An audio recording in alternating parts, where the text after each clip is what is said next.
think of as conservative, has almost 2/3 or 3/5 of its labor force is in unions. France, which we think of as so radical, has about the same number in unions as the United States. Go figure. But those differences can matter. So when we're comparing countries, clearly they have, all these capitalist countries have capitalist foundations. They have markets, they have business, they have private industry, private business corporations, wage labor, banking systems, so on. Even China has a banking system. It's not a very liberal banking system yet, but it's getting more that way. And so when we go to look for differences, we come up with bad explanations. Usually we revert to cultural explanations. Okay? And those are, whether you're talking about race or international competition, those are like the worst explanations you can come up with. You know? Why are black people poor? Well, they have a culture of the family is badly arranged, and you know, this was very popular amongst white people. It's stat American policy for decades. Back to the famous Moynihan report, a cultural explanation for racism and racial outcomes. How about the fact white people have 10 times the wealth, median white people, that black people do? How would that make a difference in your life, eh? Let's start with that one, a nice economic indicator instead of all the cultural stuff. Well, we do the same thing with, from Max Weber on. Well, you know, the Protestant countries are different than the Catholic countries. Japan is, you know, they have that Shintoism. That must be the explanation. They have groupthink. You know, well, yeah, there's a more social order within Japanese companies, which, by the way, is falling apart now. So even when we see cultural differences, we never should essentialize them because that was a product of a certain period of Japanese history. Chinese don't understand democracy. They just like dictators. Well, they don't have too much experience with democracy. That could make a difference. And you see it make a difference. When you see those political things bubbling up in China, funny, people don't like to be oppressed. They don't like to have their property taken without rule of law. And that happens. People protest. China's very worried about all the protests now. So we have to be very careful. And of course, in our time, the biggest non-starter is they're Islamic. Therefore, X. And we are, what are we? Well, people who say those sorts of things assume that the West is of a piece. But is the West of a piece? Is there a West? Okay, so I'm much more interested in a course like this, talking about economic institutions. Germany has different business organization than the United States. You know, when we talk about incremental technological change, it is done mostly by these smaller firms of the Mittelstand in Germany, and it has to do with their labor relations and their firm relations. Labor sits on the board of directors, which America, how we can have that? And Germany does really well with this. And it doesn't have anything to do with them being Lutheran or not having a sense of humor. So yes, not getting along in there, didn't I? Yeah, Germans, when it comes to sense of humor, not as good as, I don't know, Brits. Brits are really funnier. But the German economy, would that mean I can make, are there no generalizations you can make? Is that what you're saying? Yeah. So you can. And there are stereotypes. Saying not being an essentialist does not mean that some stereotypes aren't true. The question is, where do they come from? And how much do they explain? Okay? So to say Germans don't have a sense of humor may or may not be right. But even if it's right, it has nothing to do with their economy, any more than saying they're Lutherans. Right? Or I could take more absurd and offensive examples of who cares about Germans, right? We don't worry about offending Germans as a rule. You know, Parisians are really pretty snotty. Everybody in America knows that, right? And I'm a Francophile. So, but what does that do with the French economy? Nothing. Well, it does a little because it makes for high couture, which they sell billions of on the world market. Perfumes and the way they dress and food products, which goes back to their culture of kind of being better than everybody and maintaining certain kinds of traditions. Very strong. You know, Americans, we're never going to be big clothing exporters. Huh? No, I said it can play a role, but it's very rarely an important role. Okay? And besides, what's culture? See, things we call culture are economically reinforced. They become institutionalized. We have a culture of going to college in the United States, which didn't exist before World War II when we set up all these public universities. But now it's a part of our culture. Everybody wants to go to college as a kind of thing, right? Because that's the way we set it up. Everybody wants to be a techie because tech is really important in America. We have a fetish. We do have a cultural fetish of technology. And so we can combine cultural explanations. But you have to be careful with them, what you mean by culture, where it comes from, and whether it really has an effect. And what I'm talking about here are things like labor relations. Our union rules are different than in Germany. We don't let labor on corporate boards. Germany does. Doesn't mean Germany is any less capitalist, but it makes a huge difference in how they treat their workers, which then turns out to have a difference in their technological policy, which then turns out to have a difference in their exports and their trade balance. Interesting. That's all I'm arguing. Okay? Finance structures are very interesting. We have a financial structure. We'll talk about, well, I won't talk about this today. We'll talk about it when we get to part 5, because we have the one that blows up. And traditionally Germany and Japan didn't, but then they started changing towards ours, and then they blew up too. So things change. Political arrangements. We have a very different political arrangement. If you want to do business in the United States, and you're a foreigner, or you want to do business in Europe, or you want to do business in Japan, you better understand their political arrangements. The rules they have about doing business, rules of ownership, rules of capital, moving capital around. And some of those are institutionalized rules about who can own and so on, but others are political rules. Could you wake her up? Hello, thank you. And social orders turn out to be very important. Class orders. I made reference to this early. Countries that have big, old, landed elites, whether it's Prussia or Brazil or Korea in the past, don't do very well economically until they start to either get rid of those landed elites, or they start to restrict their power, or they convert them over into being good capitalists. You need a capitalist class to do capitalism. Big ones, little ones, and so on. And I'm not going to go into racial orders, but those make a difference. You know, if you're Bolivia, part of your problem is your racial order, which is a class order, which is a regional order, which is a constant problem for Bolivia, which they're still fighting over. Is it a problem for us?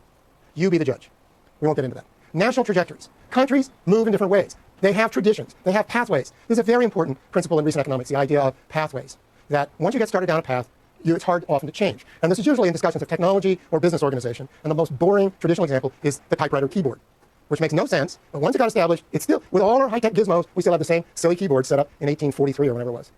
And the French have a slightly different one in other countries. So, which is really a puzzle, because you think, oh, I'm just going to type, and some of your fingers on the wrong keys. Okay, that isn't a very important one, but other things are, like driving on the left, driving on the right. Trains on the left, trains on the right. But other things matter, like what kind of a political culture did you develop in political institution? We're a federalist state. Britain is not. It makes a difference how you would deal with local government. In the United States, you better be aware of local government. Oops, sorry. And then you can build on this past. If the U.S., if you've been very good at technology, you can develop this kind of culture and this faith, this ideology that all solutions are technological, that it's a good thing, like the American idea of risk and failure. Try it out. You might be Thomas Edison, who failed many times and then succeeded. Silicon Valley has this whole subculture of failure, which is the American culture writ large. One of the problems you have in starting companies in Europe or in China that gets written up in the business press is they don't have a culture of failure. And it's much harder to do startups in those countries. So there's an area where we seem to have an advantage. On the other hand, they may have other advantages in terms of working better together across companies than we do, because we're so every man for himself. But it is interesting how these pathways, the French have been statist since Francois I, and they still are. Revolutions, wars, nothing has changed. That culture, it is a culture of statism that Americans would find totally bizarre, just as they find us quite bizarre, even though we're all advanced capitalist countries doing very reasonably well as advanced capitalist countries, and at times brilliantly.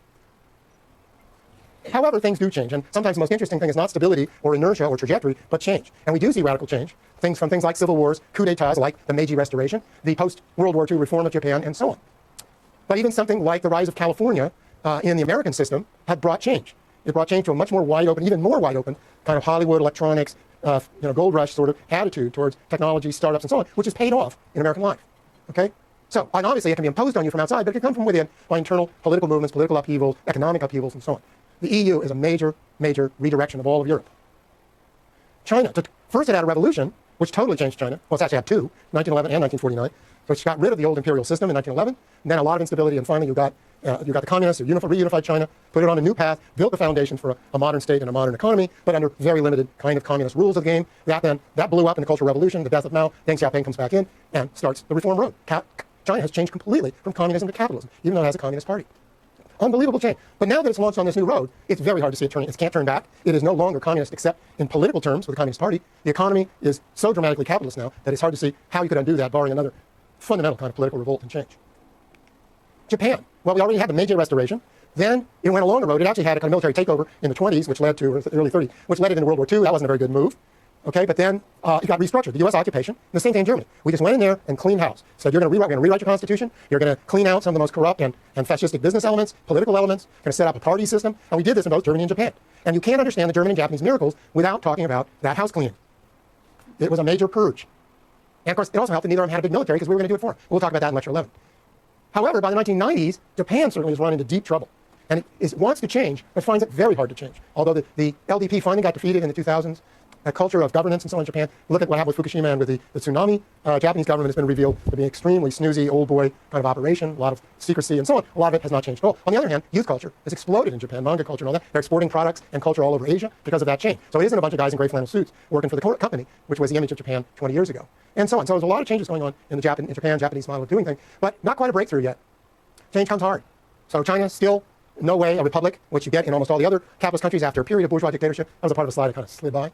And one of the things you see about China and Japan is the internal market is still too small because they've been too much based on cheap labor, high productivity model, and exports. They need to balance their economies. The Chinese government constantly talks about this to get their trade into balance, develop the internal market, and having a heck of a time doing it. The Japanese have never pulled it off. And they still run this manufacturing export surplus that throws everything off and hurts Japan, actually, because the yen keeps going up and up and up. They can't quite get rid of the LDP, even though it's fallen. The DJP came in, that's the Liberal Democratic Party. They try to reform, but the one prime minister after another falls in Japan. They can't quite get out of their malaise, and so on. So some sticky points, I'm not going to go on and on about this, but just a few key sticky points which affect things like international trade, their export dependence, turns out to be locked into their politics, their government structures, their corporate structures, and ways of doing things that they haven't changed. And what about us? We've had major changes, Civil War, the New Deal, Progressive Era, neoliberalism, but now we're in this horrible situation of debt and horrible trade deficits, and basically politically we won't talk to each other anymore. So what does that mean? Is this country going to change? It was supposed to change. All that Obama. Hope he changey stuff, as Sarah Palin called it. How's that working out for you, she said? Well, that was her best line. It hasn't worked out, has it? Nothing's changed. Wall Street's still in power, still intact, and U.S. manufacturing is still doing badly. So what's that about? All right, so that didn't work. And we've got some really bad habits. That becomes a culture. We have a culture of consumerism. Why? Because we've been rich and we've consumed a lot. We've done very well. We haven't thought about it. Walmart and all kept feeding us, buy, buy, buy, buy, buy. Only now it's buy industry.